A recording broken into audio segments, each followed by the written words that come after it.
Welcome to North Yorkshire Moors Railway. Welcome to all of you on this rather exciting occasion for us. It's the first time for quite a while that we've seen a new facility of this scale opened on the railway. One of the things that we've suffered from throughout the 35 odd years that the railway's been operating as a preserved railway has been covered accommodation, particularly for carriages. Even now we have nowhere where we can store our carriages on a long-term basis. But apart from the shed that is behind this one, there's been nowhere where people have been able to work and help to restore carriages into traffic. And restoring carriages, as many of the people here will tell you, is a long and arduous and complex task. It takes many, many years, particularly for the vintage LNER coaches that we anticipate will primarily be worked upon in this shed. So it's a great delight to us to be able to open this facility today. And we are very pleased for all the support and help that we've had. The scheme as a whole has cost about £110,000, and we're extremely grateful to Yorkshire Forward, who provided £42,000 of that money, and clearly without that, and the engine agrees, clearly without that, we would not have been able to go forward. We're also grateful to the Ackman's Bequest Fund, he was a supporter of the railway, who leaves a lot of money to us, and again, without that money, we would not be able to have this facility today. Bringing in more immediately, there are a number of people that I want to thank, because again, they've been the driving force behind what has happened. I can't see where Murry is, but I know he's here somewhere, Murry Brown. Because some of you close to the railway will know that carriages are one of Murray's passions, and he's one of those people who has been working out in the wind and the rain. That's probably why he hasn't got much hair left, actually, restoring carriages over the years. And I think it's partly due to his driving force and enthusiasm. But more immediately too, some of our other staff are on the team. I'm not going to compete against you as well. One sadly is no longer with us, and that's John Bethel. John was a long-time supporter of the railway, and in recent years in particular has done a huge amount in all sorts of areas, both on the practical building side, but particularly with design work, negotiating and helping us with planners and local authorities and helping smooth the way, which sometimes wasn't that easy. Sadly, John died very suddenly earlier this year. Great shock and loss to us and obviously of course to his family, but his input to the development of this facility today was huge. The other two, I'm very happy to say, are very much still with us and with us this morning. Dave Fenny, who was the new works manager on the railway for many, many years and retired again a few months ago. But again, Dave was very much the architect, almost in a literal sense, of the plans for this building. And I'm sure it's a great pleasure for David to see it actually being opened.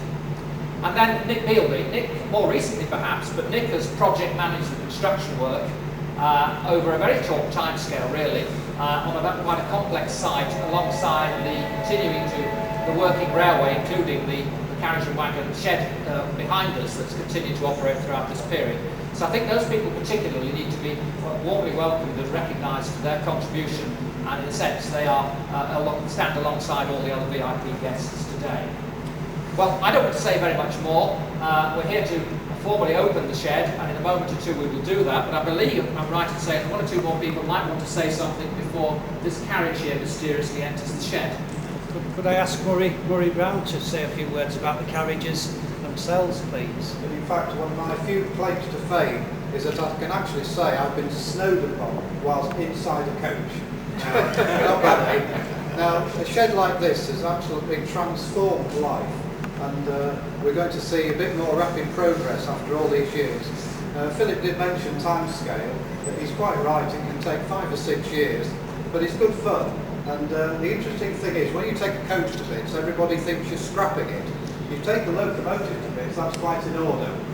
But we like to prove them wrong. And many of the coaches that we restore have got wonderful histories. They're not just wrecks. For instance, one of the coaches in the train you'll be travelling in today doesn't even exist. Many years ago, when British Rail decided to condemn it, it was sold off to a Glasgow scrapyard, except it never got there. It was sidelined, and yet the official British Rail records show it as scrapped. It was also then converted to one of what's called a secret mobile control coach, and this is where the railways were supposed to operate the railway in case of wartime. and these coaches will be moved to a secluded siding somewhere away from the main centres. Well, the National Railway Museum eventually claimed this coach, and we were allowed to restore it for them. So we've actually got a coach in which you could ride, which doesn't exist. The other coach I'd like to mention to you is, well, apart from this one, most of our coaches are unique. This is the last one of its time, built 1950 in York, and a colleague of myself bought this in a rash moment, and after a couple of years soon realised that perhaps we'd taken on more than we could chew. So we put it in the hands of our coach group, which is the L&E Coach Association, and it's now rapidly taking shape. We've just put on the metal sides after having replaced most of the wooden framing. So this coach is unique. It used to run up between London and Edinburgh behind the A4s, but the coach you'll be having your refreshments in is 99 years old, and next year of course celebrates its centenary. One person restored that coach. It's taken them virtually 25 years to do so, and it just goes to show how long it takes to do a coach. You do need quite a sizable chequebook, and we've been lucky in having Heritage Lottery support and also support from the PRISM Fund. And for those of you who don't know what PRISM is, it's Preservation of Industrial and Scientific Material, part of the Science Museum Centre. So this is what keeps us off the road. We thoroughly enjoy it. It's a good camaraderie, and the tea's pretty good at Pickering as well. So many thanks for coming, and particularly to our guest Pete Waterman, who, as you may know, has got railways running through his blood. Him and I are the same age, and we share a lot of our interests, so we'll get Pete to unveil the plaque in a moment. But thank you very much for coming.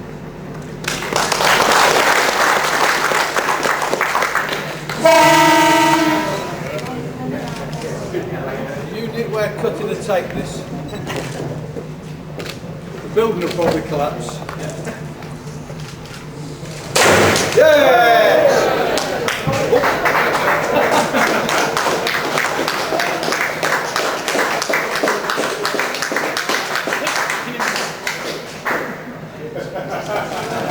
Can you lean out door a little bit more?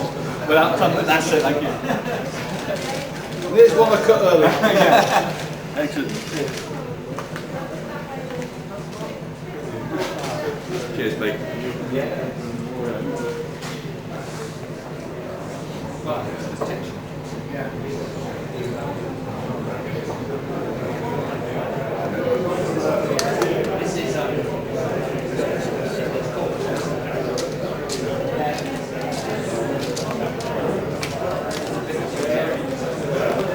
Never works well for years.